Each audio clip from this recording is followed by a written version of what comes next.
अस्सलाम वालेकुम, नमस्ते, सत श्री अकाल, जय हिंद, जय महाराष्ट्र। सबसे पहले मैं आप लोगों का शुक्रिया अदा करता हूँ, धन्यवाद कहता हूँ आप लोग कि आप तमाम पत्रकार मीडिया पर्सन हमारे दावत पर, हमारे बुलाए पर आप लोग यहाँ पर तशरीफ़ लाए। एक बहुत ही सेंसिटिव मसला आज हमारे देश के अंदर जो चल रहा है, वक्फ एक्ट अमेंडमेंट बिल का। मैं आपको इससे पहले थोड़ी समरी इसकी दे देता हूँ कि पहले जो वक्फ के जो एक्ट थे, हमारे जो वक्फ के बोर्ड थे, हमारे देश के अंदर तकरीबन 32 वक्फ बोर्ड हैं हमारे देश के अंदर, जिसके अंदर हमारे आबा व अजदाद, हमारे बुज़ुर्गों ने, हमारे असलाफ ने जो ज़मीन, जो प्रॉपर्टीज़ अपने नेक्स्ट जनरेशन के लिए, नेक्स्ट नस्लों के लिए, तालीम के लिए, एजुकेशन के लिए, कॉलेजेस के लिए, स्कूल्स के लिए, मदरसे के लिए, मस्जिद के लिए, यतीम खाने के लिए, ऑर्फन हाउस के लिए, मुसाफिर खाने के लिए, सबील के लिए, बहुत सारी शक्लें उसमें ऐसी थी वक्फ की जो हमारे आबा व अजदाद ने ज़मीन को और बहुत सारी इमारतों को वक्फ किया था। और उन तमाम चीज़ों को हमारे कम्युनिटी के लोग उसको आपस की मिसअंडरस्टैंडिंग से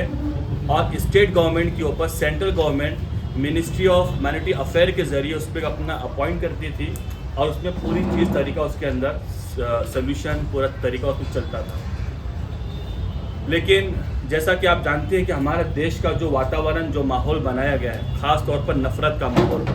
हर चीज़ में हिंदू मुस्लिम का माहौल, बीजेपी के लोगों ने और बीजेपी के विंग्स ने और उनके अलायंस ने एक मुद्दा उठाया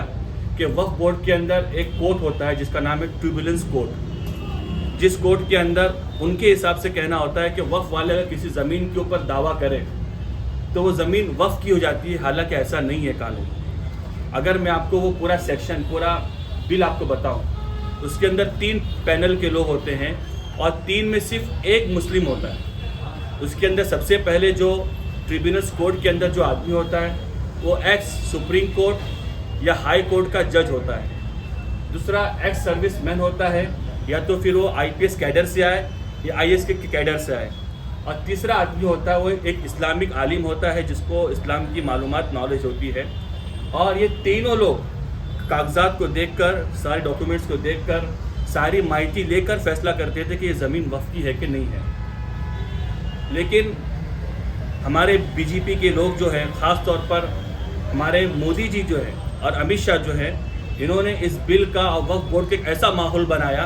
कि ये मुसलमानों की प्रॉपर्टी है। यहाँ तक कि हमारे प्रधानमंत्री साहब ये कहते थे कि अगर मुसलमान तुम्हारे मंगलसूत्र पर दावा करे तो दावा उनका हो जाता। हालांकि बात बिल्कुल गलत है। अगर सच्चर कमेटी की रिपोर्ट हम देखें तो सच्चर कमेटी के अंदर रिपोर्ट में कहा गया है कि 27,000 एकड़ जगह जो वक्फ लैंड थी वो लोगों ने कब्जा कर ली उसके ऊपर, और ट्रिब्यूनल्स कोर्ट ने उसके ऊपर अपना अमल किया। अब हमारा कहना इसके अंदर ये है कि अगर आपको वक्फ एक्ट अमेंडमेंट करना था, आपको बिल के अंदर अगर आपको अमेंडमेंट करना था तो आप ऐसा करते जिसके अंदर